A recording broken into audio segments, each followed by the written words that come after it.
A los cuatro vientos.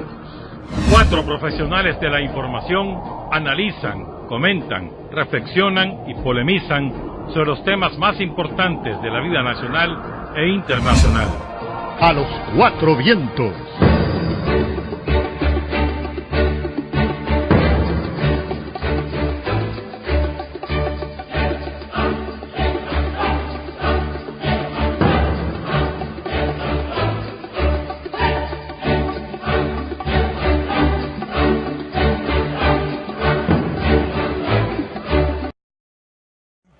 De la mañana con 5 minutos en Radio La Primerísima, Los Cuatro Vientos, con William Grisby Vado, Tirsa Sáenz y su servidor Néstor Espinosa. En esta ocasión estamos con un viento fuera, seguimos con un viento fuera. Ese solo de vacaciones vive. Solo de vacaciones, Javier Reyes Alba. Un saludo a Javier que nos está sintonizando también a esta hora. ¿Qué eres vos? Buen día. Por lo menos el lunes pasado dijo que se había desvelado. En Seattle son las 3 de la mañana. Dijo que se había desvelado y que nos había visto además a través de Facebook Live. No, pues, no creo, pues. ¿Verdad? No. No creo que María Alicia lo deje, además. Vení, dormite, te voy a decir. No quiero meterle a María Alicia, pero no creo que él haga semejante sacrificio. Pero bueno, aquí estamos 3 vientos en este momento, con un cuarto por lo menos en diferido, no te debe estar viendo. Sí.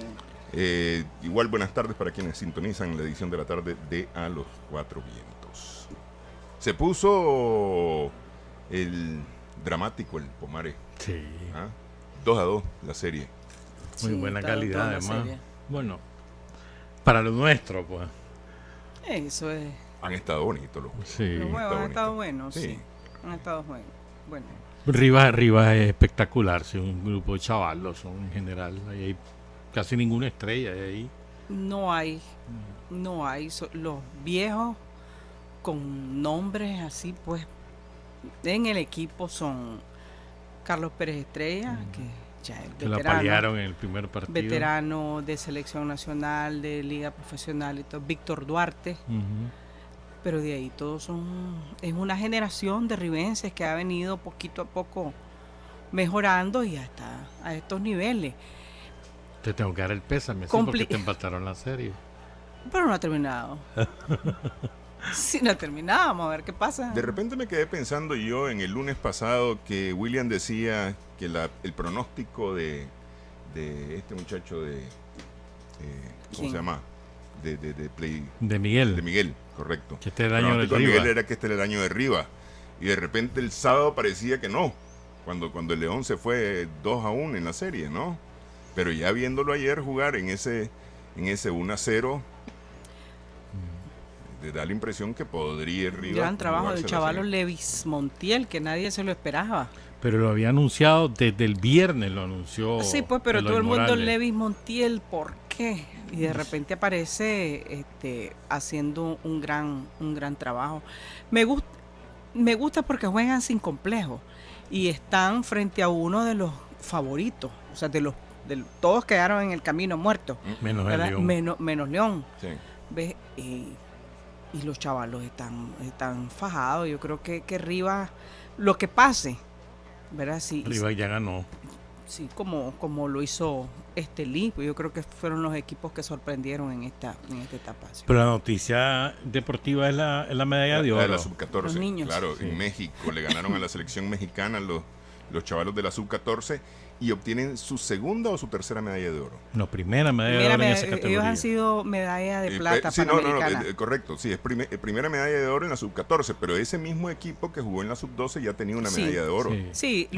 Sí, En- es una, en un por panamericano. eso se les dice la generación dorada, De oro. Ujú. ¿verdad? Porque han venido bueno, son niños, desde chiquitititos, están juntos y han hecho un gran trabajo, le han dado medallas. Ahora, al ese país. último inning donde gana De lo más dramático. Nicaragua, 2 veces dramático, ¿no?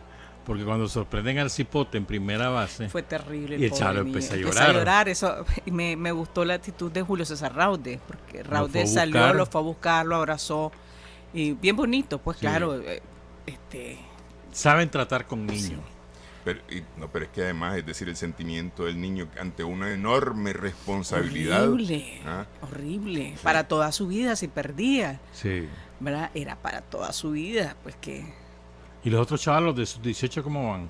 Ayer iba con Australia, iban perdiendo. Van mal, la sub-18 va mal los muchachos, pero bien por los chavalos de la sub-14, esa generación buena, ¿verdad? Felicidades a la FENIVA porque ha hecho un buen trabajo con las ligas menores. Vienen hoy a las 5:30 los chavalos. Sí. Yo me acuerdo cuando Nemesio asumió, desde un principio él dijo la prioridad aquí son...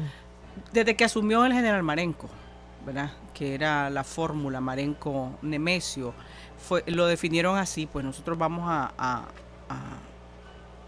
centrar en los chavalos, pues en los niños, porque ya no organizaba la FENIVA el Pomares, entonces ¿qué vas a hacer? Las juveniles, las infantiles, y lo han hecho con buen suceso. Yo creo que debe reconocérsele, y bueno, y ahora al frente Nemesio, pero desde hace rato esa fue la prioridad y lo han aprovechado muy bien con todos los recursos que le han dado. Sí, el gobierno ha dado un gran respaldo. Sí. Porque podrían haberle dado todo sin tener resultados, pero estos han sabido aprovechar bastante. Sí. La mandan a los entrenadores fuera. Los niños están participando en un montón de torneos, que eso es importante porque estás afuera. Sí. Estás afuera. Este sábado también en la pelea del chocolate. En la pelea del chocolate ya llegó a Los Ángeles. Ya llegó a Los Ángeles. Está flaco. 119 y un poco flaco, más. Sí. O sea que le quedan 3 libras para bajar. Así es. Ojalá y no tenga problemas. ¿Quién cree que gane? Sí. No, ¿quién cree? Yo creo que van a ganar el chocolate. Por una razón. Van a decir, oí, pero a mí que me importa, ¿verdad? Porque tiene hambre de recuperar la corona. Y yo, hace poco dio unas declaraciones su manejador. Entonces se dijo que ridículo, el chocolate siempre ha entrenado de la misma manera, que no siempre ha ganado. Pero yo entendí el sentido en el que les dijo que entrenó porque tiene hambre de volver a ser campeón. Te tocaron el orgullo, ya no sos campeón. Y él mismo dijo que volvió al sistema de Alexis, que lo había abandonado. El propio chocolate lo dijo. Yo creo que estaba herido en su orgullo, y quiere recuperar. Y ya su equipo se consolidó, porque ese se decía que era uno de los grandes problemas que tenía con la muerte del papá. Equipo, de Arnulfo, de su entrenador, perdón.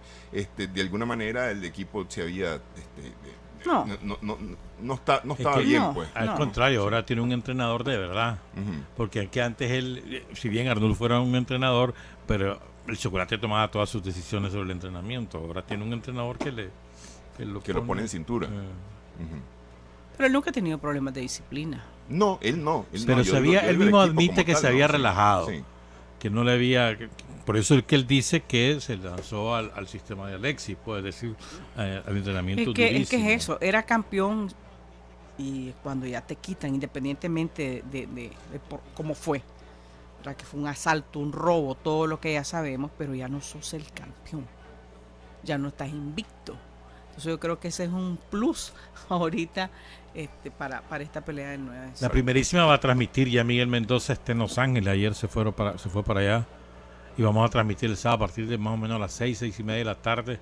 Miguel se la va a hablar solo. Creo que Francisco Jarquín lo va a acompañar, pero todavía estaba por confirmarse. Francisco Jarquín andaba con la Llorona, por cierto, que una Llorona anda por todos lados. Bueno, yo solo conozco a Francisco Jarquín afectado por la Llorona, pero bueno. Pero ha estado fuerte este tema de la conjuntivitis. Sí. Ha estado fuerte. No sé yo si haya una empresa donde no haya una persona, por lo menos, que haya resultado afectada. Y vino desde Panamá esto.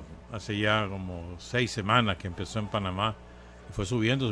Era natural que subiera a Nicaragua por el contacto físico que hay entre nicaragüenses, panameños, costarricenses, y vino subiendo, pues, con más de 10.000 casos, sí, los registrados. Sí, versus el año pasado, que no llegaron o pasaron recién los 2.000 algo.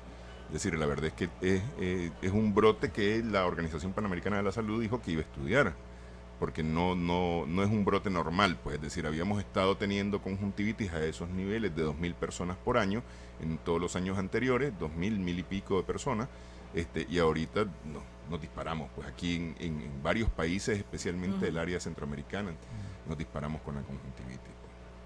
Pues, primero que se enferme hay que sacarlo de los centros de trabajo. sí, a fuerza. No Es puede, que eso es. no puede estar en contacto con nadie, y en su familia también Sí. debería estar aislado. Si que se quiere Cosa realmente que es difícil. pues. frenarla con la conjuntivitis, él debía aislarse, y todo lo que están a su alrededor tienen que lavarse constantemente las manos y no no le ocurre llevarse los ojos. Tan sencillo que es el asunto, ¿verdad? De lavarte las manos implica que no te den un montón de enfermedades y es lo que menos hacemos. Lavarse Bueno. las manos puede detener hasta la muerte. En Por los eso centros hospitalarios el tema del lavado de manos es fundamental justamente para evitar las infecciones intrahospitalarias, que es una cosa que a veces no se cumple, a veces hay dificultad para el cumplimiento, pero eso es lo fundamental. Los manuales del Ministerio de Salud así lo indican, y la experiencia en algunos centros hospitalarios también indica que ha sido un factor fundamental para poder evitar las infecciones Así es. intrahospitalarias. Ahora, ¿cuánto más en la casa? Yo me acuerdo que desde que empezamos con el cólera, habrá sido allá en el 91, 92, la indicación era el lavado de manos en las casas. El lavado de manos, además de lavar todo lo que te ibas a comer. No, pero el lavado de manos es fundamental, y eso va para todas las enfermedades, lavado de manos. Para el resfrío, sí. para todo. Para todo. Para sí. la gastroenteritis, es que prácticamente para todas las enfermedades de ese tipo es indispensable. Hoy es día de San Francisco, día de todos los panchos y las panchas. Saludo a Francisca Delgado, a Panchita. Y hoy es el día del cordonazo de San Francisco. Lo digo esto por la lluvia. El cordonazo que fue en 1870 y algo, y que destrozó Managua por un aluvión que se dejaron venir las corrientes desde el crucero. Managua era un pueblón que tendría 10.000 habitantes, 15.000 habitantes en esa época, y quedó arrasada Managua de la época. ¿Cómo sería eso ahora? ¿Ah? La Real Vía de Managua.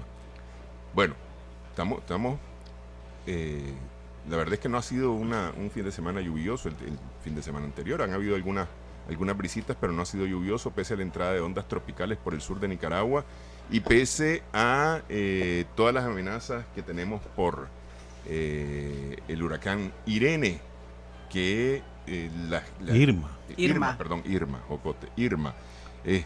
que la trayectoria que tiene planteada es hacia el noroeste. Va a estar afectando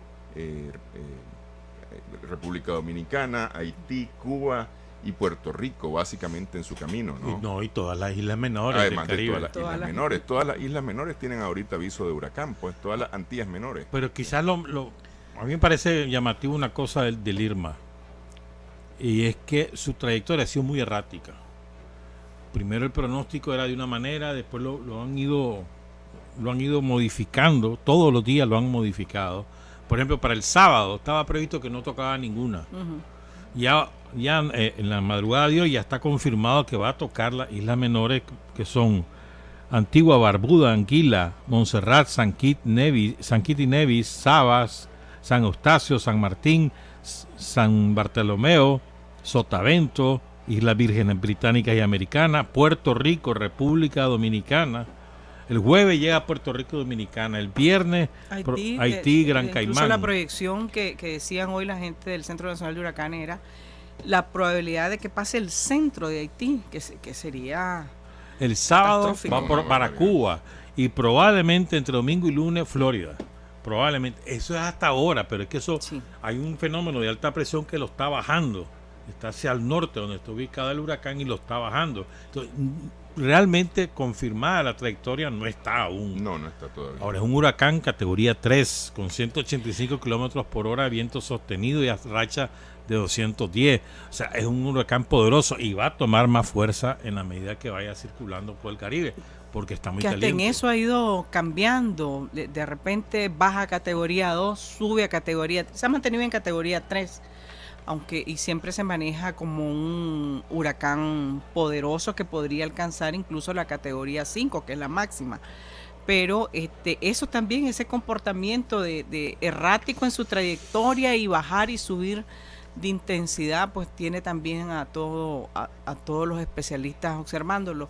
La gente de Puerto Rico hoy estaba viendo una conferencia de prensa que dio el gobernador de Puerto Rico, y está en alerta desde el fin de semana. Están el presidente dominicano Danilo Medina convocó hoy a una sesión del gabinete de emergencia. Pues entonces, todo el mundo se está preparando ahora. Te digo, por Haití que todavía no se recupera del 2010, y después le cayeron 2 huracanes, no se han recuperado y le cae encima de nuevo. No, nunca más. Ni se va a recuperar. Es terrible. A Nicaragua no nos va a afectar por ahora. Por ahora, sí. Por ahora. Y hay que insistir en eso. Pero detrás de Irma viene otro disturbio tropical también, que viene siguiendo la misma ruta más o menos que... Un poco más abajo, sí. Un poquito más abajo. Un poco más al sur de lo que traía Irma originalmente, pero igual. Y se llama José. Se llamará José cuando se llegue a convertir en tormenta tropical. Que la trayectoria un poco más abajo es la que normalmente siempre representa un peligro para Nicaragua. Son aguas más cálidas, pues más al norte más frías, ¿no? Estas son aguas más cálidas.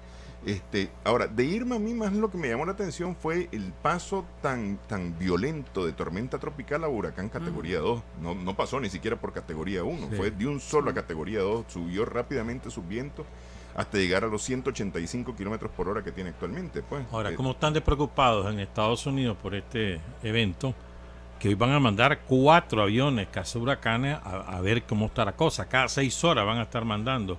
O sea, porque efectivamente trae una fuerza descomunal y eso va a agarrar más fuerza y le va a golpear Florida si se mantiene la trayectoria prevista.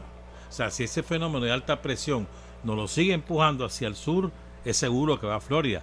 Y si sigue bajando al sur, va a volver a caer sobre Texas, Luisiana, el Golfo de México. Va a caer sobre el Golfo de México. Y a saber qué pasa. Sí, porque bueno, todavía lo de Harvey se está sufriendo en los Estados Unidos. La semana pasada vimos unas imágenes, pero realmente terribles, de hasta peces en las salas de las casas. Cocodrilos. Además de los cocodrilos en las calles. Pero es que peces en las salas de las casas, ¿no? Cocodrilos en las calles. Un hombre regresó a su casa y encontró un cocodrilo en la mesa. Sí, en la mesa.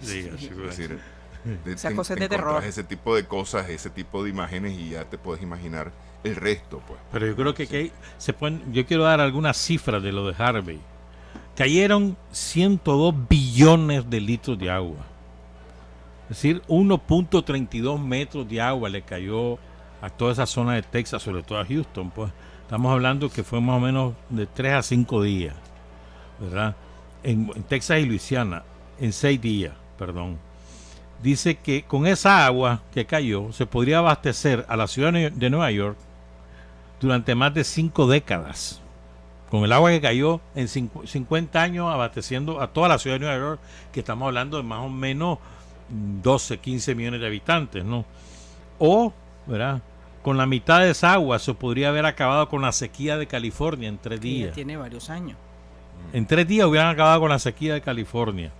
Son 47 muertos hasta ahora contabilizados, sí. 34.575 damnificados, están refugiados en 239 instalaciones en todo el estado de Texas, entre 30 y 40.000 viviendas destruidas y afectadas, 100.000 afectadas, 87 condados afectados, de los cuales 58 ya han sido declarados zonas de desastre, 225.000 hogares sin energía eléctrica, 506 carreteras inundadas o cerradas. O sea, estamos hablando de cifras importantes. O sea, Texas, o sobre todo el sur occidente de Texas, va a tardar probablemente 5 años al menos para recuperarse, y creo que es la 4ª ciudad más importante de Estados Unidos, más poblada de Estados Unidos. Bueno, pero es que en ese tema de la lluvia, yo recuerdo que cuando el primer día de lluvia se decía que había caído tanta agua como caía en un año en Houston. Y hay otros datos bonitos, pues, o sea, ha habido mucha solidaridad entre ellos, entre los norteamericanos, excepto el pastor ese que cerró el templo lujosísimo. Que es un millonario delincuente. Pero, sí, gente incluso que se ha movido desde otros estados con sus lanchas, con lo que podían, pues, para poder salvar gente.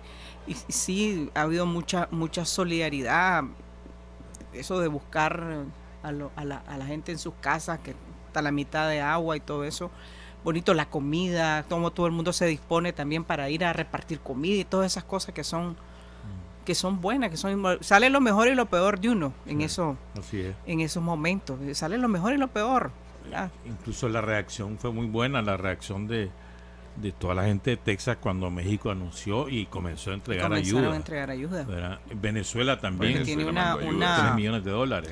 Tiene una frontera, casi la mitad del estado de frontera con Chihuahua, ¿verdad? Y sí se movilizó. Esperaban que no los aceptaran, pero no, pues yo creo que eso es importante, el tema de la solidaridad. Por eso es que no hay que olvidarse de las otras inundaciones que son terribles. Estás hablando de millones de personas desplazadas, ya van casi 2.000 muertos. No, bueno, la última cifra, son inundaciones que han afectado en Asia, a India, Bangladesh y Nepal. Sí. En el caso de la India son 4 estados, los fronterizos con Nepal. Nepal queda al norte de la India. Nepal que también colinda con China, ¿verdad? China. Estamos hablando de que son 41 millones de personas afectadas en los 3 países. 16 millones de damnificados que quedaron sin vivienda. En Bangladesh, 750.000 viviendas destruidas o afectadas. 8.600.000 damnificados. Son las peores inundaciones registradas en el sur de Asia en décadas. 1.288 muertos, ¿verdad? 41 millones, en Bangladesh 140 muertos, 690, solo en Bangladesh, que es uno de los países más empobrecidos del Asia, 695.000 casas destruidas, 2.300 escuelas dañadas, y hay un drama que es aparte, el de los niños, de las niñas.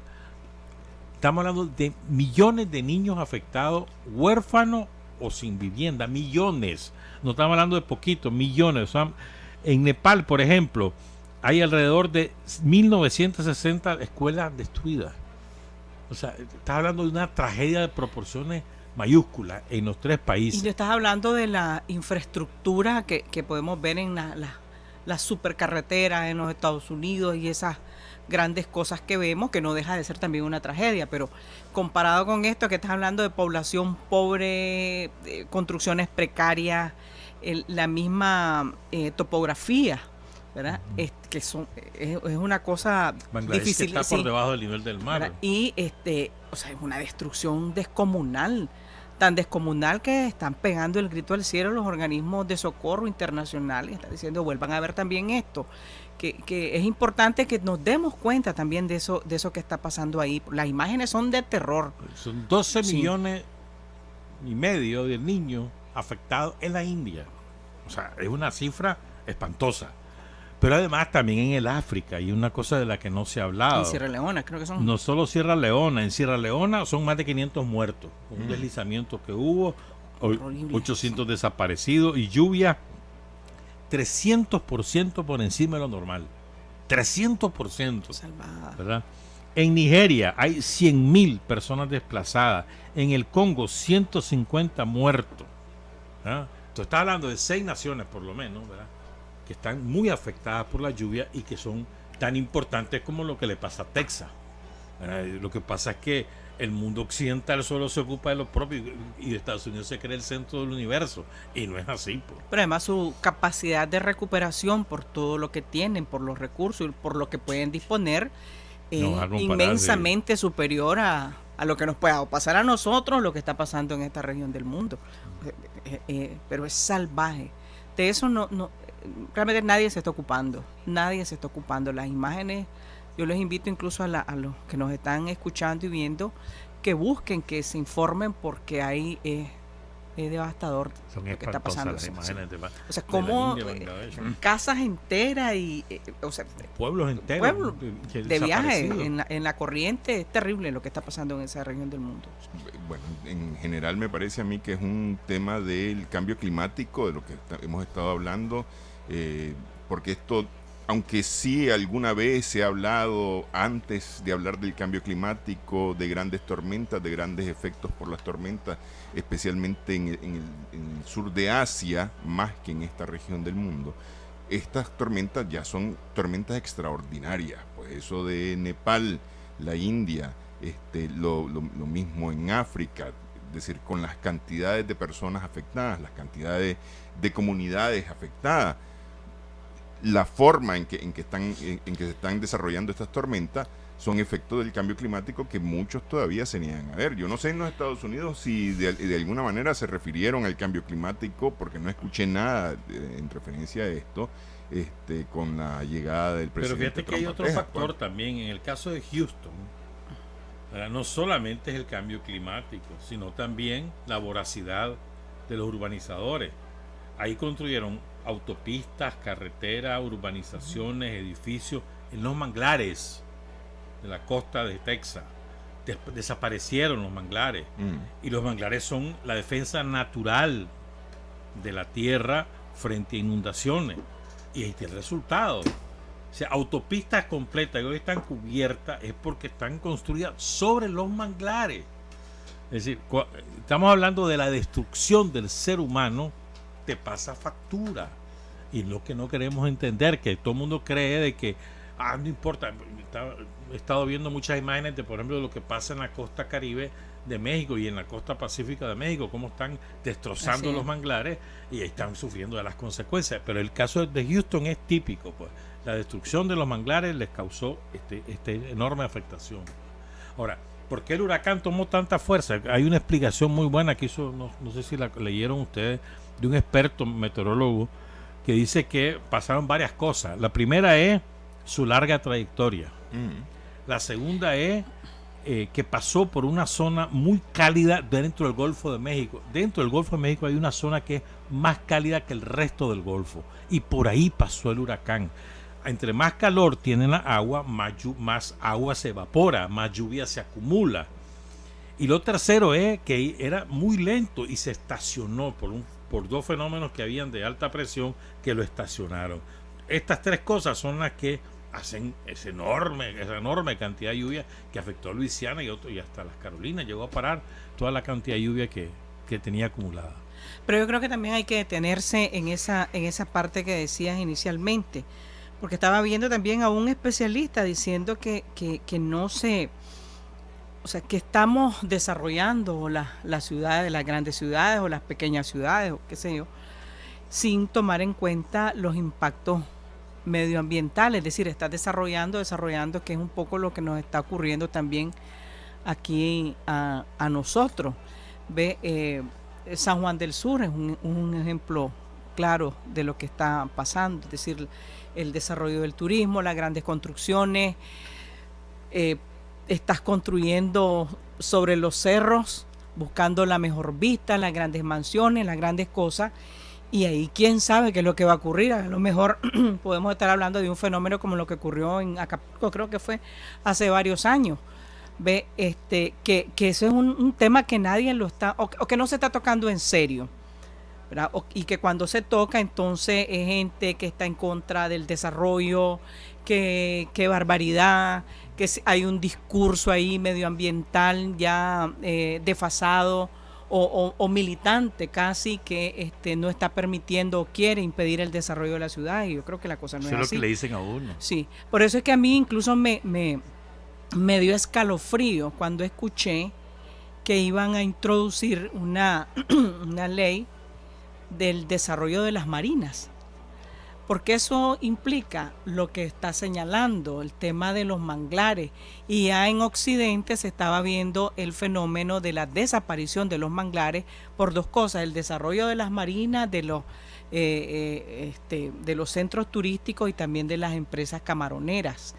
Ves cómo se empezaron a volar los manglares, y eso es la defensa natural, además de toda la biodiversidad que hay en los manglares y esas cosas.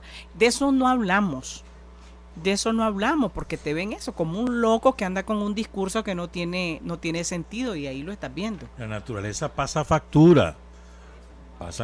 Ahorita tal vez no, están tranquilos en San Juan del Sur, están tranquilos allá en el Rialejo, o más al norte, ¿verdad?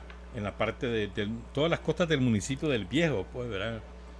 Que donde ya han ocurrido algunas cosas, pero poco se informa, pues. Si estamos hablando de que nosotros estamos en una zona, ¿verdad?, que puede ser afectada por el crecimiento del nivel del mar.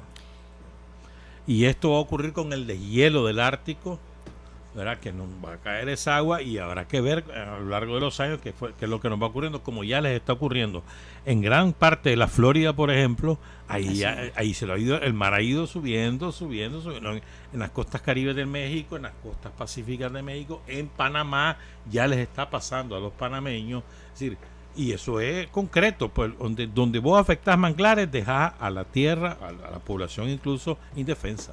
Sí. Eso me lleva al decreto presidencial 15 de 2017, conocido la semana pasada, a inicios de la semana pasada. 5 de la mañana con 34 minutos. 2 de la tarde con 35. 2 de la tarde con 35. El decreto presidencial 15 de 2017 derogó la ley conocida como Sistema de Evaluación Ambiental número 76-2006 del 19 de diciembre del 2006. ¿Qué era esto? Lo que mandaba hacer estudios de impacto ambiental. Es decir, a partir de hoy no hay ninguna, o a partir de la semana pasada, no hay ninguna obligación de presentar estudios de impacto ambiental para la realización de obras en ningún lugar de Nicaragua. Y eso, si bien habíamos hablado de esto que mencionaba Tirsa acerca del impacto en el medio ambiente, con las obras que se están realizando en San Juan del Sur, por ejemplo, esto es peor, porque esto es que en ningún lado en todo el país nadie está obligado a presentar un estudio de impacto ambiental. Supuestamente ahora lo va a hacer el Marena, ¿no? Pero no sé si el Marena realmente tenga capacidad, o una comisión, pues. No. Lo que explicó el presidente del COSEP, José Adán Aguirre, es que ellos llegaron a un acuerdo con el gobierno de hacer una nueva ley o un nuevo decreto presidencial, que no estaba claro aún si iba a ser una ley o decreto, que probablemente esta semana ahora va a estar listo y va a ser promulgado. Eso es lo que dijo Aguirre. Es decir, quizás aquí el error cometido es haber derogado sin poner la nueva normativa en vigor inmediatamente, para no hacer ese vacío. Pero según lo que dijo Aguirre, es que sí habrá una nueva ley o un nuevo decreto que va a regular los estudios ambientales de otra, porque que lo consensuaron entre todos. Hay que ver lo que va a salir, si es mejor o es peor, o si está actualizado, qué sé yo, hay que ver. Pero creo que no es que no van a haber estudios ambientales, sino que va a haber una nueva normativa, pues, que no se sabe si es ley o decreto. Bueno, pero al momento en que salió el decreto se produjo exactamente eso que vos decías, un vacío, pues, porque no se explicó, no vino acompañado eso de una explicación acerca de lo que se iba a hacer. La explicación surgió más tarde, sí, durante el resto de la semana, y por supuesto que esto puso a todo el mundo con la piel eriza, pues. Pero es que debe de erizarnos. O sea, no es una cosa de que, bueno, pues después hubo una explicación del presidente del COSEB y vamos a ver qué sale. Debe de erizarnos, porque hasta hoy el discurso que he escuchado de los grandes empresarios y de los grandes desarrolladores y todo esto no es precisamente una preocupación por los temas medioambientales, ni por el tema del agua, ni la contaminación. Yo no he escuchado eso. ¿Ves? Si lo hubiera escuchado, pues estaría esperando esa ley, ese decreto, lo que se llama, esa legislación, ¿verdad? Pero yo no he escuchado gente preocupada. Lo más fregado de esto es... Si, por ejemplo, vos tenés el caso de la siembra de palma africana. Eso está cuestionado aquí y en varias partes del mundo, y te lo dicen con cifras, con estadísticas, con datos, ¿verdad? Lo que implica la siembra de palma africana, la contaminación del agua, te vuelan los bosques porque necesitas grandes extensiones. Tenés el tema, ya lo decía, de las camaroneras, de las también, ¿verdad? Del maní, cómo contamina el maní, es terrible, el ajonjolí, la caña, ¿verdad? Por ejemplo, los ingenios que necesitan también grandes extensiones para la siembra de caña, lo que se te han llevado es el agua. Y si no, preguntarle a la gente de Sutiaba, a toda la gente de León, cómo acabaron con su agua, cómo desviaron el agua para riego. O sea, ¿de qué estamos hablando? En Villa del Carmen y en San Rafael Sí. del Sur. Decía un productor que tuve, creo que fue el viernes, igual, cómo se han volado el bosque en la zona de Tola, de ir para las grandes construcciones. Ya es poco lo que queda. Entonces, estás hablando, y ahora te aparecen que va a haber una propuesta, una nueva legislación sobre temas de medioambientales. A mí me deja muchas dudas y más sentimientos de inseguridad que otra cosa. Y aquí falta otro aspecto, y es el de las minas, ¿verdad? Porque hay una enorme cantidad de concesiones que se han otorgado, prácticamente toda la zona del río Mayale, en Chontales, o por lo menos 10 de los 13 municipios de Nueva Segovia tienen concesiones mineras. Murra, Quilalí, Ciudad Antigua, Mozonte, Huihuilí, Quilalí, por ejemplo, o Jinotega y Matagalpa. Es decir, acordémonos que Nicaragua es una tierra que siempre se ha sabido que tiene mucho oro y ha sido muy poco explotado, y ahora con estos estudios de satélite que se hacen, que son súper sofisticados, se han descubierto muchas vetas, Sí. ¿verdad? Y entonces y la minería a cielo abierto lo que hace es destruir todo lo que hay de vegetación encima, y lo que te deja son unos grandes hoyos por todos lados, y la contaminación de la agua subterránea y de las aguas superficiales. Eso está demostrado en todos lados. Entonces, ¿de qué manera vamos a regular esa actividad? Porque aquí hay discusiones. Por ejemplo, he estado viendo unas manifestaciones ahí en el lado de Murra, de Nueva Segovia, y de Ciudad Antigua también, y de Quilalí, gente que quiere que lleguen la minería, porque lo que quieren es empleo, Así lo que es. quieren es progresar. Ahora, pero sí, y eso no está mal. Lo que hay que ver es de qué manera reducimos al mínimo el impacto del medio ambiente. La minería de cielo abierto es criminal. Tan criminal es que incluso en El Salvador se prohibió. Y si ellos son una minuta, Sí. 21.000 kilómetros cuadrados, y con minas, peor En Costa Rica también hubo una discusión feroz sobre eso. No podemos hacerle excepción nosotros. O sea, no, si es malo y está prohibido, y hay estudios que te dicen el daño que te provoca, nosotros no podemos hacerle excepción. No puede decir aquí no va a pasar, no es verdad. Por salir de la pobreza y el Sí. desempleo no se justifica tampoco. Pero además, salís ahorita. Es y decir, por después. eso, pues sí. Y además esas zonas, estás hablando de zonas que tienen ya graves problemas medioambientales con el despale, con el agua, ríos que han casi secos, es decir, tenés serios problemas, y por supuesto la pobreza te lleva a que vengan porque necesitamos empleo, pero yo creo que las cosas no pueden ser así. Y ahora, O sea, ¿por qué al brinco sale el presidente del COSEP a sobarle herida? Que el Porque presidente es que- del COSEP. Es que Pero- fue una pero el decreto es negociación. presidencial. No, que él explicó que fue una negociación entre el gobierno y el COSEP, ¿verdad? Que dijo él de que habían consensuado, que había muchos procedimientos diferentes que se van a unificar, y que habían consensuado cuáles van a ser los nuevos procedimientos y los nuevos mecanismos y estudios que se van a realizar previo a cualquier inversión. Eso dijo él. Yo por lo menos quiero dar el beneficio de la duda. Quiero esperar la nueva normativa, si va a ser ley o si va a ser decreto, no lo sabemos, y ver de qué manera efectivamente se va a proteger el medio ambiente. Si es cierto de que lo que dice Aguirre, dice, porque nosotros, dice, casi llora, pues se me olvidó mandarle el pañuelo, pues dice, nosotros siempre hemos estado preocupados por el medio ambiente. Vale, pues. Por eso es que yo no le doy el beneficio de la duda, porque no les creo. O sea, porque no están preocupados por el medio ambiente. Decime una acción. Ellos, pero el gobierno creo que sí. Estoy hablando del COSEP. Por eso, pero pero como él dice que es una cuestión negociada con el gobierno, por eso doy el beneficio de la duda. Esperemos a ver, pues. Porque no dice que la van a sacar ellos, le dice que la va a sacar el gobierno y que está negociada con el gobierno. Pero si es consensuada, yo sinceramente no tengo muchas expectativas. En todo caso, son negativas. La mía sí. Yo sinceramente no creo. Bueno, 5:43. Si quieren, hacemos un pequeño corte para continuar con más. El debate continúa en A los Cuatro Vientos en Radio La Primerísima. A los cuatro vientos.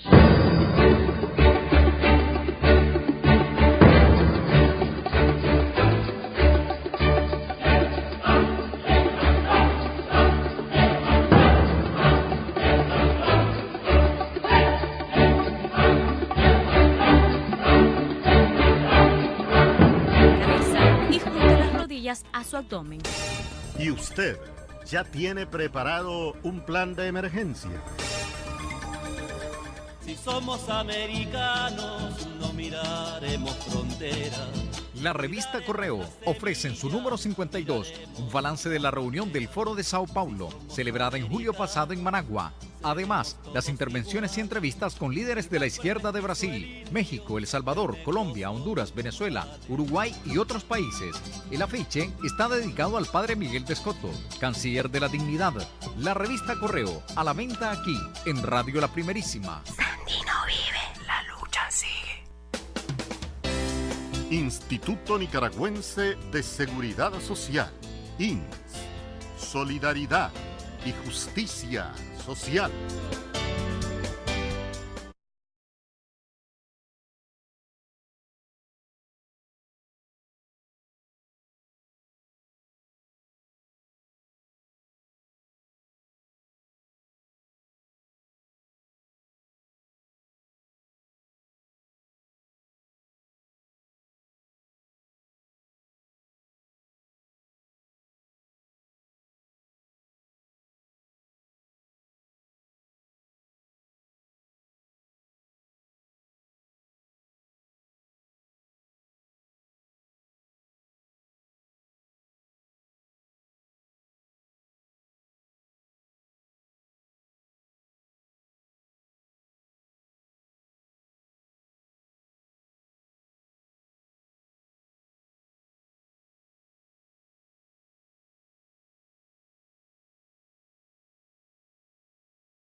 A los cuatro vientos.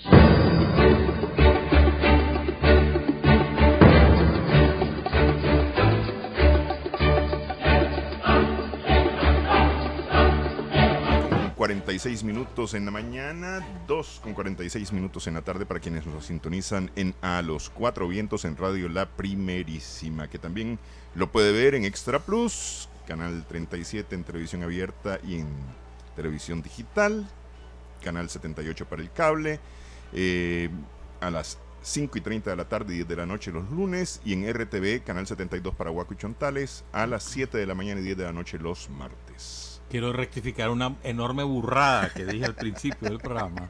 Gracias a los oyentes que llamaron. Que están para pendientes, corregir que están mi pendientes, burrada. están llamando, claro, sí. Sí. Ando un mes adelantado. Hoy es 4 de septiembre, no 4 de octubre. El día de San Francisco es el 4 de octubre. El cordonazo de San Francisco fue el 4 de octubre, no fue el 4 de septiembre. Así que mil disculpas por la burrada que dije. Y agradecimiento a todos Bueno, los que Francisco. llamaron para hacer la corrección, ¿no? Aquí hasta un Francisco me había reclamado que no lo había saludado, además. ¿Viste? Carla Estrada finalmente quedó completa. Luego que durante el fin de semana se encontrara, o más bien se capturara a Francisco Ariel Mercado, su asesino confeso, que ya este domingo fue... el domingo fue No, el sábado. juicio, el sábado fue el Sábado. juicio, el sábado fue el No, él juicio renunció al juicio, ya se declaró culpable. y quedó pendiente nada más su sentencia para El este jueves. jueves. Sí. Fue terrible, o sea, dramático lo de las hijas, verlo ahí en los juzgados. No quisiera estar en... Y él le pide perdón y le dice, Y además dejaste le- de ser mi padre, le dice. Pero además le dice una cosa que es imposible, sean felices, ¿cómo se te ocurre? Y como bien lo dijo la chavala, ¿cómo vamos a ser felices si mataste a mi mamá? Querrás o no, la otra le dice, vas a ser mi papá, pero hasta aquí nomás llegamos con vos. Pero yo quiero de ese caso dos cosas. Una, quiero referirme al comisionado general Francisco Díaz. Tengo mucho cariño, pero me parece que ahí cuando se equivocó de calle. Dice el comisionado general Díaz, el crimen fue un crimen pasional. Es lo primero que dijo. Y lo que está haciendo ahí es reforzar precisamente esa cultura patriarcal y machista de decir, bueno, la mató porque la quería, la mató porque ella lo dejó, la mató porque no podía vivir sin ella o por celos. Es decir, vos no podés seguir manejando eso porque lo estás reforzando. Sí, le estás dando de alguna manera hasta la razón. No sé si eso, pues, pero, o sea, la mató porque la quería, la mató porque era de él, la mató por celos. Justificando. No puede ser. Ese lenguaje no puede ser, no puede seguirse. Las autoridades no pueden seguir manejando ese tipo de lenguaje. Me acuerdo que hace varios años tuve una discusión con un letrado sobre esas cosas. Yo le decía, no es posible que sigan manejando ese lenguaje machista, patriarcal. No hay crimen pasional. Eso es una cosa. Y eso no fue un crimen por amor, fue un crimen por odio. Es por odio, es un crimen de odio que deriva en un femicidio. Ya está. O sea, odio es un hombre violento con su mujer, violento con sus hijas, violento con todo su entorno familiar, que además tenía poder porque era militar, porque tenía armas, porque tenía bayoneta. Es decir, estás hablando de un hombre que odia a las mujeres, un hombre que tiene un comportamiento agresivo. Yo creo que eso no puede seguirse manejando. Y también, lamentablemente, nos tocó a nosotros, porque imagino que viste todo el juicio. Al final, los periodistas, un muchacho le empieza a preguntar, un pobre muchacho, empieza a decirle, ¿la amas? ¿La amabas? ¿La amabas? Francisco, no sé, era una cosa deprimente, la amaba. Entonces volteó y dijo, la amo aún. Ese es un hombre que odia a las mujeres. Entonces, como la amaba, la maté. No podía permitir que me dejara. No podía permitir que estaba con otro. Y eso también nosotros lo reforzamos desde los medios de comunicación. Eso no puede ser. A mí me pareció, te digo, de lo más deprimente. Uno de la autoridad y otro de un desgraciadamente periodista. Porque bueno, se supone que tenemos algún nivel de conciencia sobre esas cosas. Obviamente no. Pero a mí, te digo, me dejó un sabor amargo en el paladar ese asunto. Ahora, realmente... la hazaña con la que ese crimen ocurrió, sí. Yo creo que hace mucho tiempo no veíamos algo semejante. Yo quiero resumir lo que decía el dictamen del médico forense, porque es medio sí. Bastante escalofriante lo que hizo. Primero, el hombre ya sabía a lo que iba. O sea, él iba a matarla. Claro. La prueba es que él lleva la bayoneta.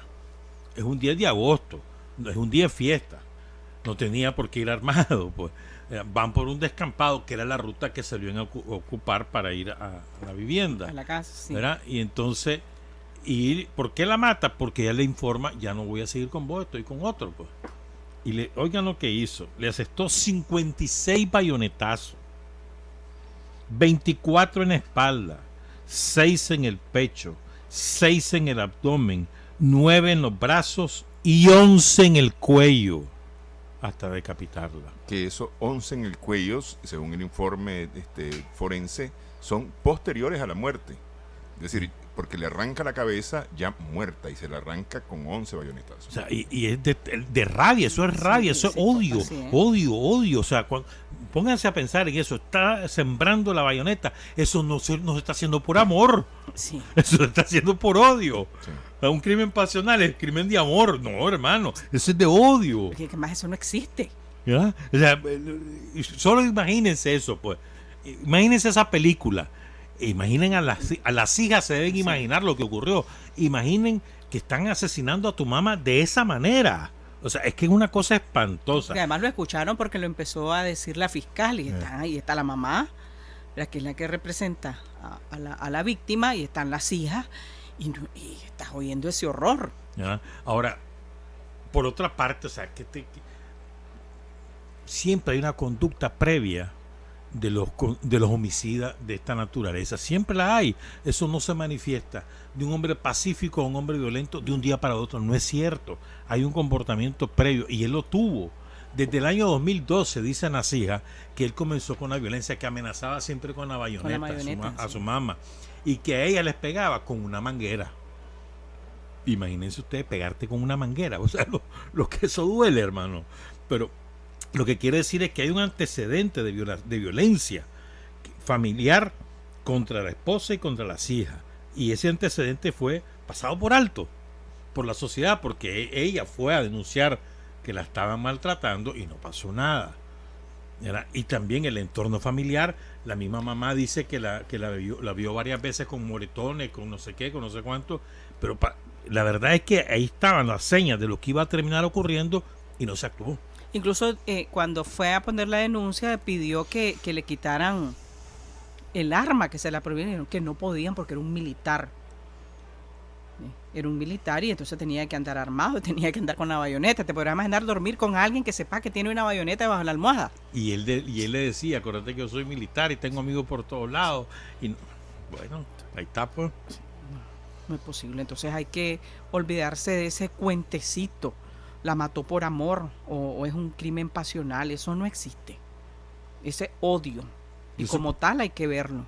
Supongo que le dan a los 30 años. Supongo. Sí.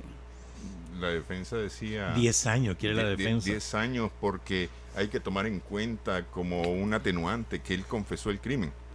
Y que no tenía... Sí. ¿Y después de cuántos días huyendo? Sí. Y que no tenía antecedentes. Decía. Que no tenía antecedentes. Y la violencia intrafamiliar. Por eso, pero eso es lo que dice el abogado de la defensa. Pues, además, la verdad es que pobrecito el abogado de la defensa que le tocaba defender lo indefendible. Pues. Pero además le dieron de baja por mal comportamiento. Sí. Pero bueno. Imagínate cómo habrá sido ahí. Bueno, en fin, cambio de tema, aunque no le gusta a Tirsa que diga cambio de tema, pero cambio de tema. Estás como presentadora.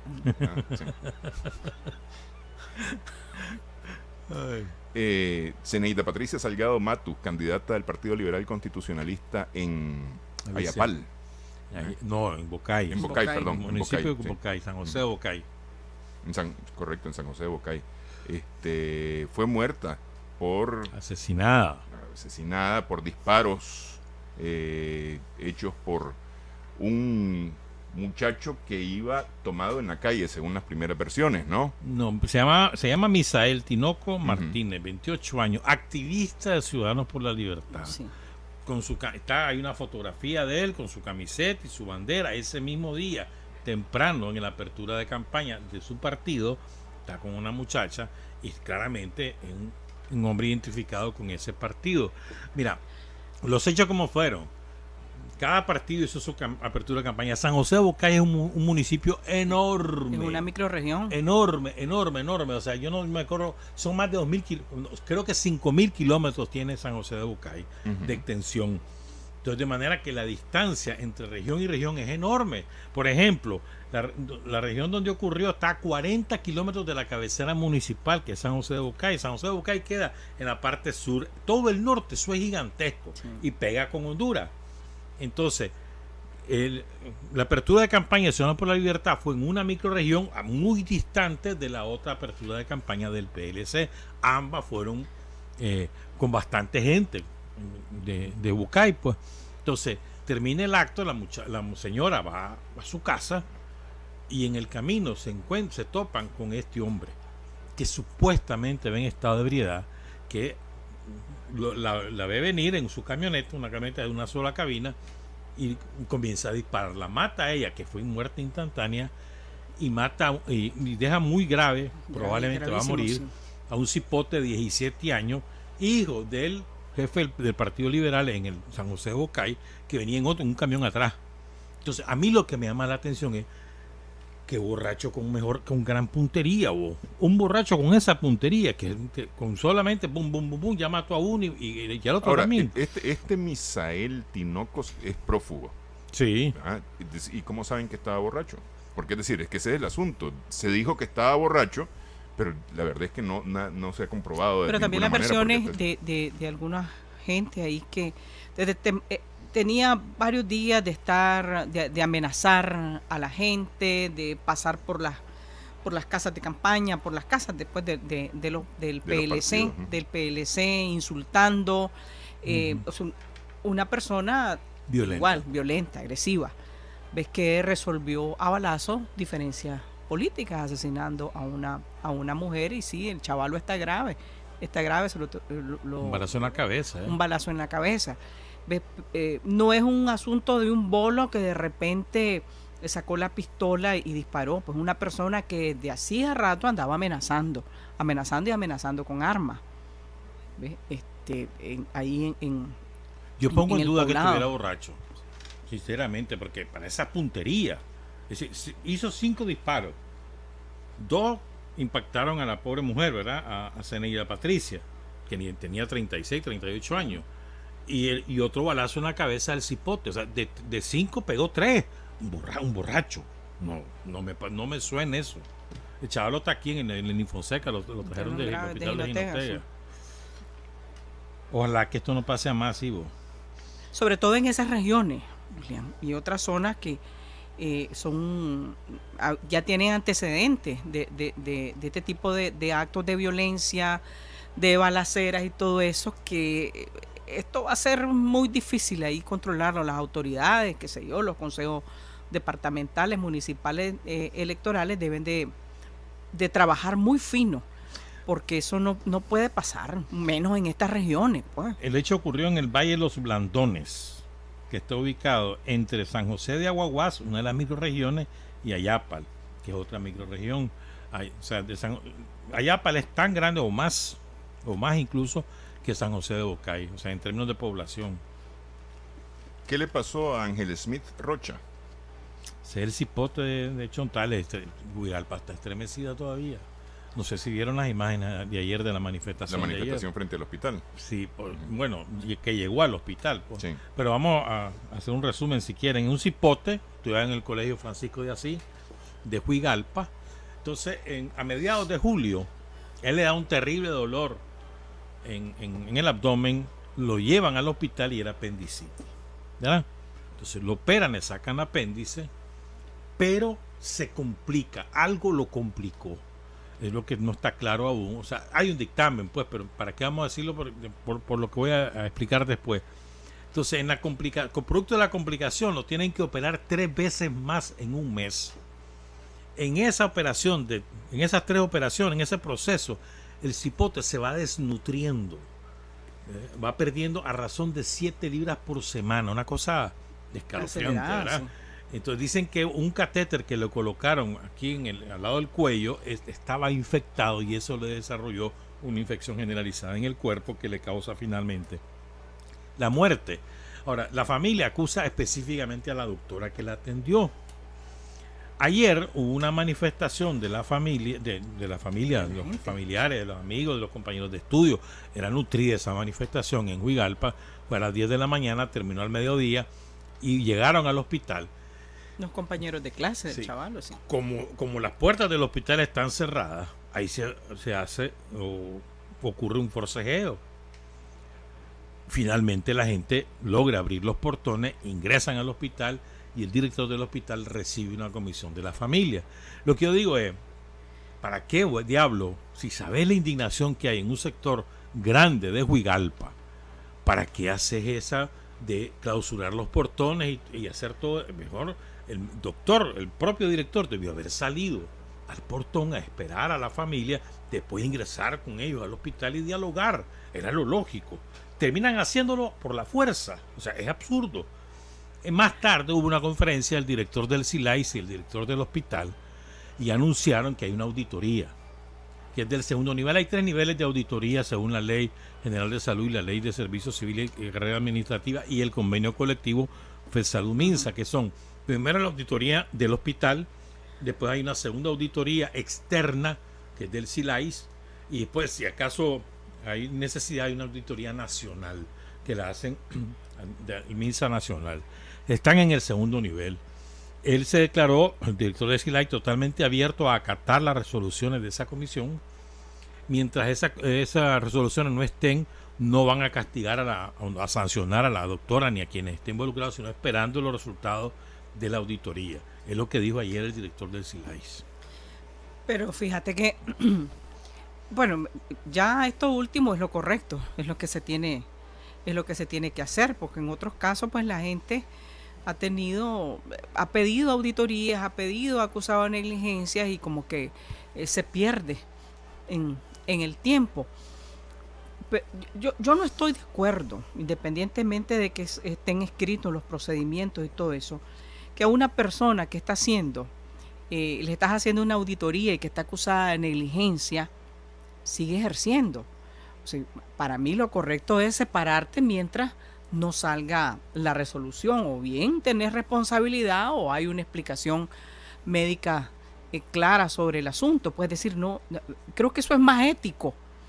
Es más ético que cualquier otra cosa. Bueno, pues vamos a tener que separarte, ¿verdad? A todos los que están involucrados, sobre todo el que tiene más responsabilidad del asunto, porque si estás acusada de negligencia, ¿cómo vas a estar atendiendo gente? No podés, estás atendiendo gente, no estás atendiendo cosas. No es una mesa, no es un ropero, no es una olla, estás atendiendo gente, entonces separate. O sea, creo que es lo correcto, separar a las personas frente a hechos de esta naturaleza, pues, y que o descuido o lo que sea. Bueno, a fin de cuentas estás acusado de negligencia, que es un asunto grave. Pero yo creo que no puede seguir. Me parece que ahí el MINSA se equivoca en dejar que las personas sigan trabajando mientras está siendo investigada. A mí no me parece correcto. No me parece ni justo para los familiares del chavalo, pues que... Ahora, el caso ha causado un impacto enorme en Juigalpa. Enorme. O sea, no hay... Desde el 31 de agosto que se murió el cipote, porque era un cipote, 15 años. 15 años, sí. Desde el 31 de agosto que se murió, no hay tema de conversación, perdón, no hay conversación donde no salga este tema, allí en Juigalpa. Y la gente se ha movido. Sí, en las redes sociales esto ha sido, entre los chontaleños, el pan diario de todos estos días. Estamos hablando de 4 días de este tema, pues, que culminé en la manifestación de ayer y en la resolución de la auditoría, que me parece una medida correcta. Pues vamos a esperar el resultado. Pobre chaval. Bueno, auditoría es la que debe haber también en Boca de Sábalos, en el sistema de transporte de Boca de Sábalos. Originalmente se había hablado de la responsabilidad únicamente del conductor del bus que se va al río por un exceso de confianza de alguna manera, de acuerdo a lo que se ha venido saliendo, lo que se ha venido conociendo del caso poco a poco, lo que provocó la muerte de una decena de personas, ¿no? 9 personas en Boca de Sábalos. Ahora, hay quienes hablan acerca de responsabilidad del gobierno ahora por no tener ahí un puente necesario desde hace muchos años para cruzar ese río.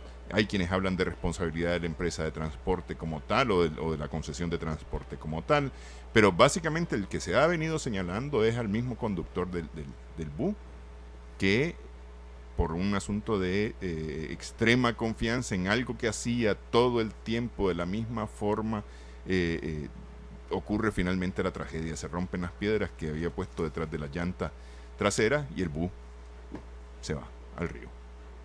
Estamos hablando que entre los muertos eran 5 mujeres, ¿eh? Sí.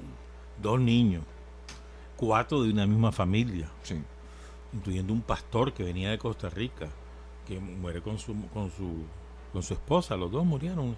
El hijo quiso salvarlo, una cosa dramática fue eso, pues. No, la gente de Boca de Sábalos, porque estuve hablando con personas que viajan mucho y que tienen familiares ahí en San Carlos y que conocen toda la zona, que se mueven en la zona. Dice que desde hace rato, y casualmente el Canal 2 había sacado como 2 semanas antes también un trabajo en Boca de Sábalos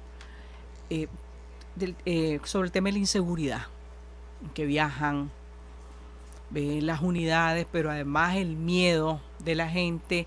El puente, dicen que es un puente de unos 70 metros, una cosa así. No sé si es posible.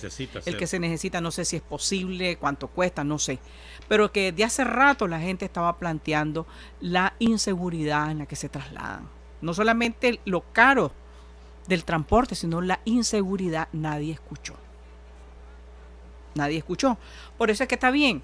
El chofer tiene responsabilidad, la responsabilidad primaria. Él es el chofer del bus, él lo deja en esas condiciones, a él lo lleva a él lo acusan porque bueno, es el chofer y eso es lo que eso es lo correcto.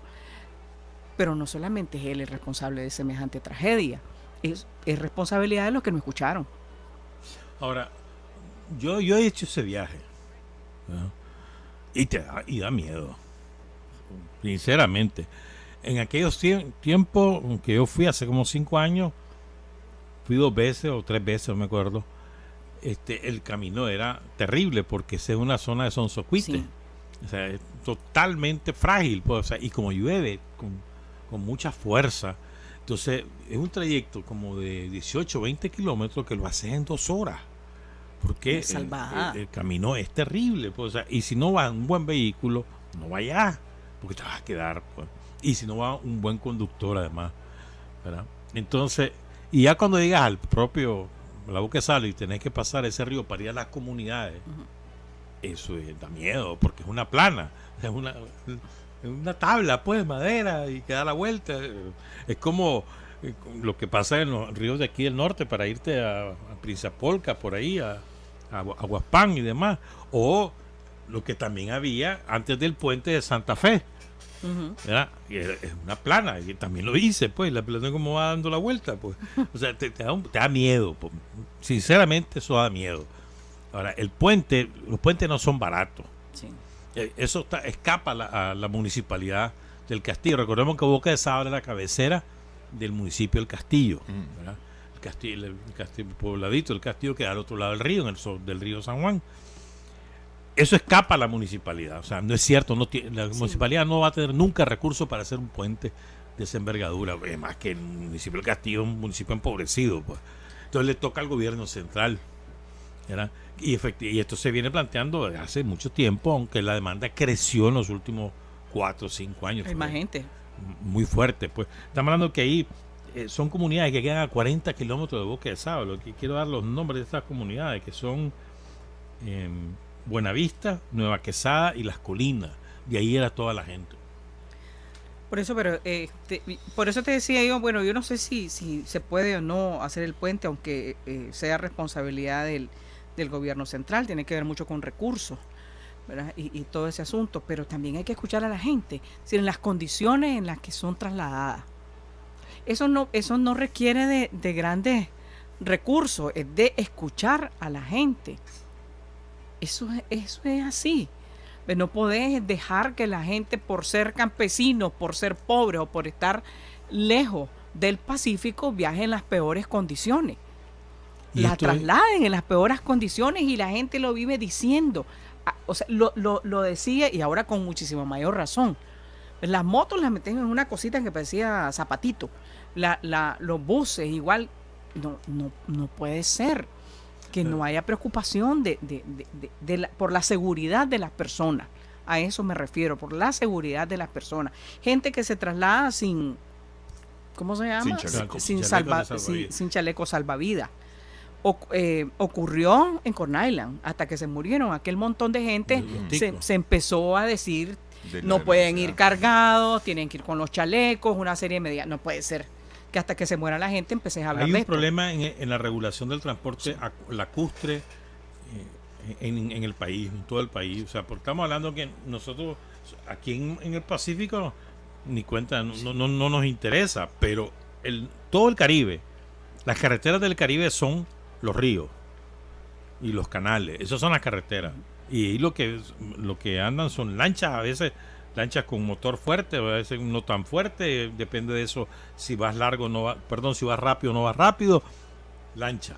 Y en los ríos del norte, del Caribe norte, todos esos son ríos navegables y la gente anda en río, en río, no en carretera. Y también ocurre en Río San Juan, es decir, toda la parte del caribeña del país, y hay muy poca regulación. Yo me acuerdo, aquí dijimos en los Cuatro Vientos que en San Jorge la empresa esta de Milton Arcia está sobrevendiendo por encima de su capacidad los ferries, ¿verdad? Y lo sobrevende de manera ilegal, pues vende los boletos, cuando termina deja de vender, pero por debajo están los empleados de Milton Arcia cobrando y dejan entrar a la gente, y además no tienen salvavidas para todos los pasajeros, hasta que nos ocurra algo ahí en Ometepe. Y ahí hay una capitanía de la Fuerza Naval. Puerto, sí.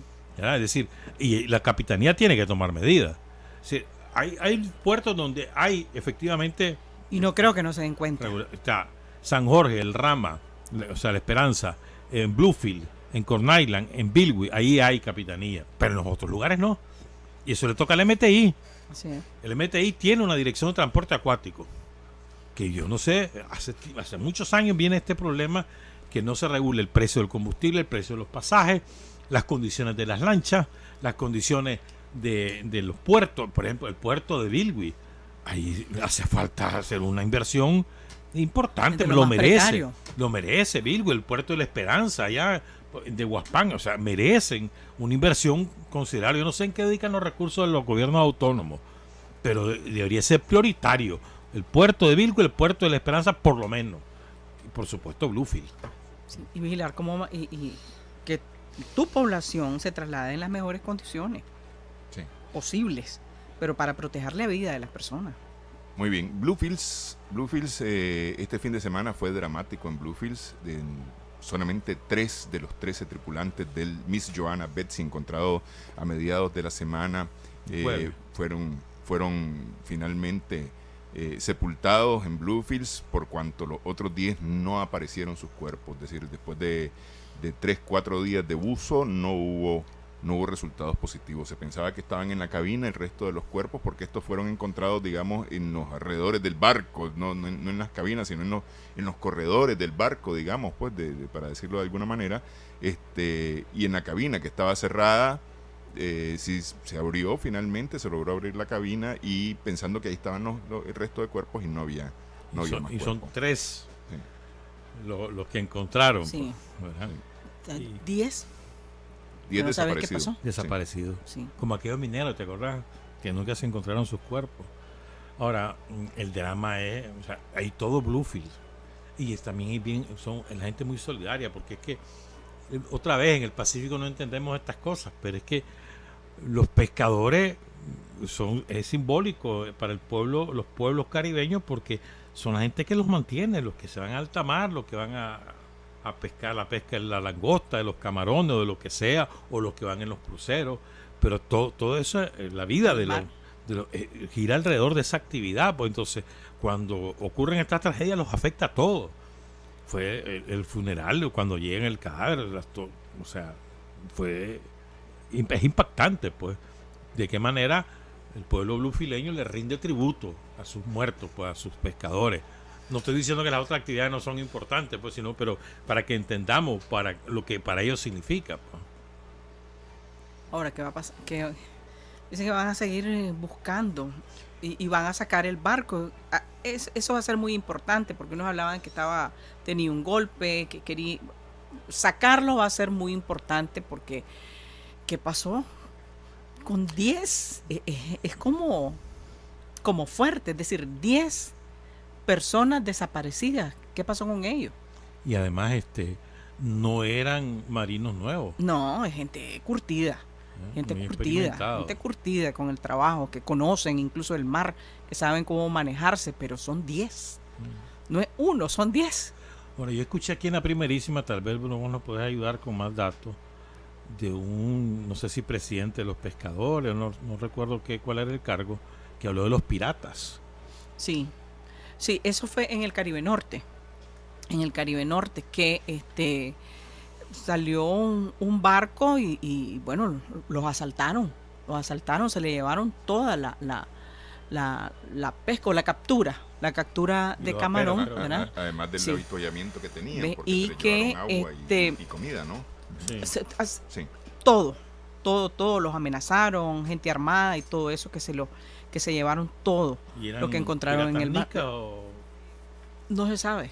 Pero por el hablado pudo haber No, sabido. no se sabe, pues, porque lo que decía era el presidente de la Cámara de la Pesca, que le parecía raro, ¿verdad? Porque de hace rato no se daban hechos de esta naturaleza, ¿verdad? Que había todo un trabajo con la Fuerza Naval y todo eso, pero ya que volviera, eso ya los ponía en alerta, ¿no? Pero una cosa que anormal porque ya no estaba sucediendo. Pero eso fue en el Caribe Norte, pues no.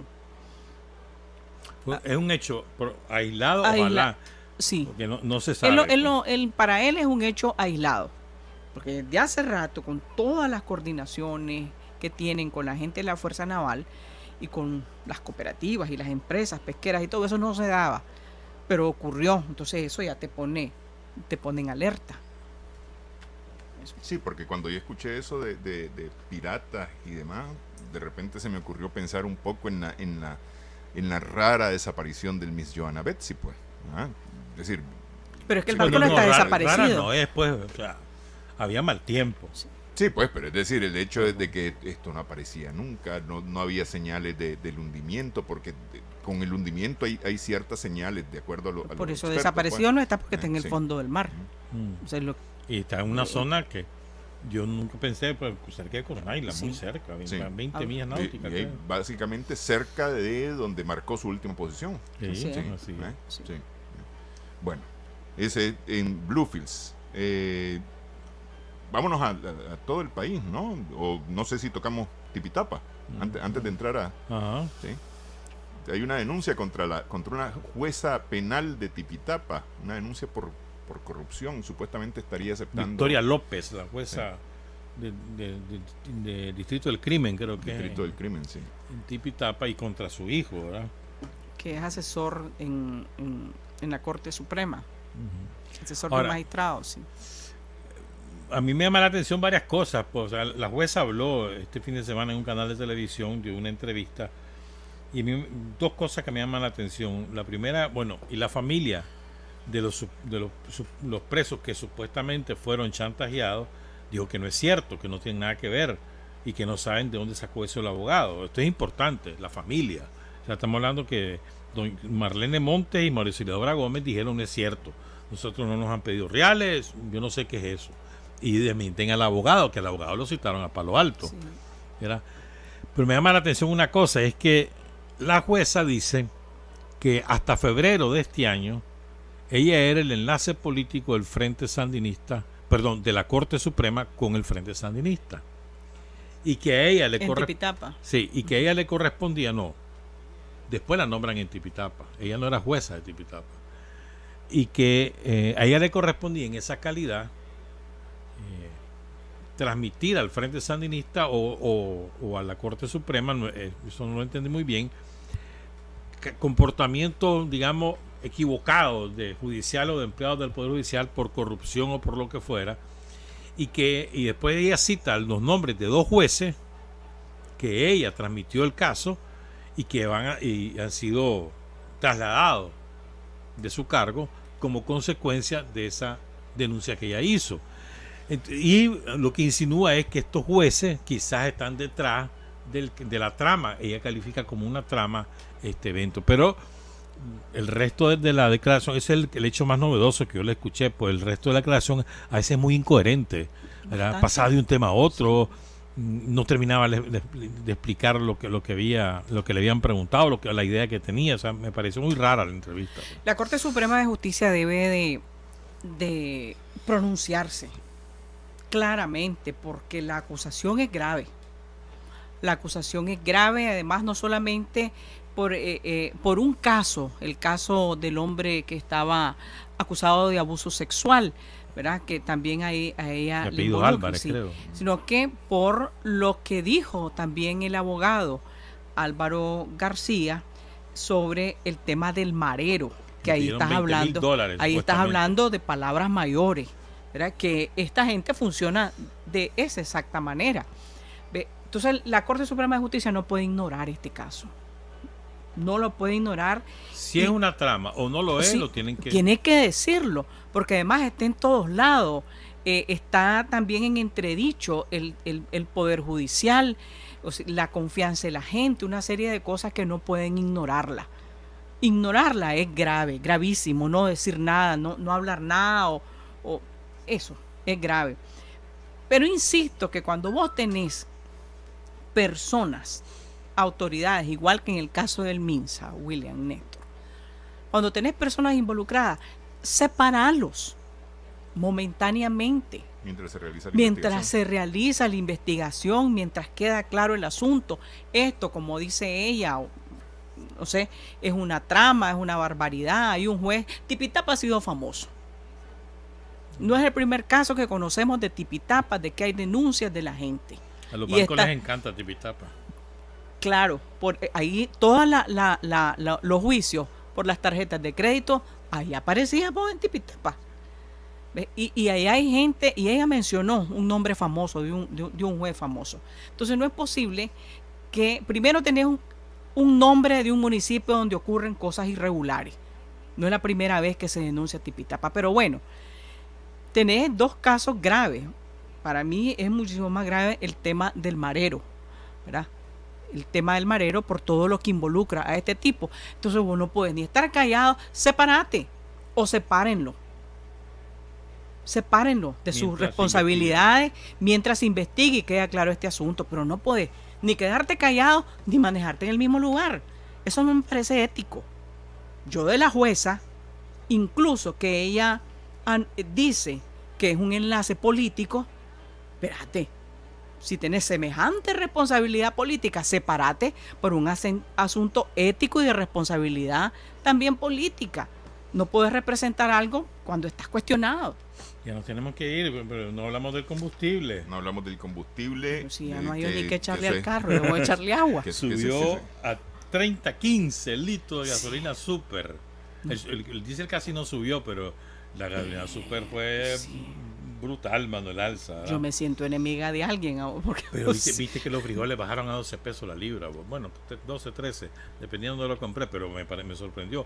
Pobrecitos los productores de frijoles, y los les deben estar pagando a 5 pesos la libra. Es una barbaridad, te aseguro. Pues, para que esté a 12 en Managua, a 5 se la deben estar pagando ahí a los campesinos. Qué barbaridad. Me pidieron que anunciara la muerte de Salvador El Chava Fernández. Ah, sí. Murió ayer. Sí. Que era el del grupo. Estuvo en Llamaviva, estuvo en. Murió aquí en Managua, en el Lenín. Sí. Era un músico famoso en los años 60. Músico conocido, sí. Hay un post que dice: otro grande se nos va. Bueno, 6:26 en la mañana. No habiendo tiempo para otro tema, pues yo creo que el debate continúa el próximo lunes. El próximo lunes vamos a hablar del chocolatito. Vamos a hablar del chocolatito. Del retorno al campeonato. Sí. Bueno, muchas gracias por haber estado con nosotros. Nos vemos, nos escuchamos el próximo lunes.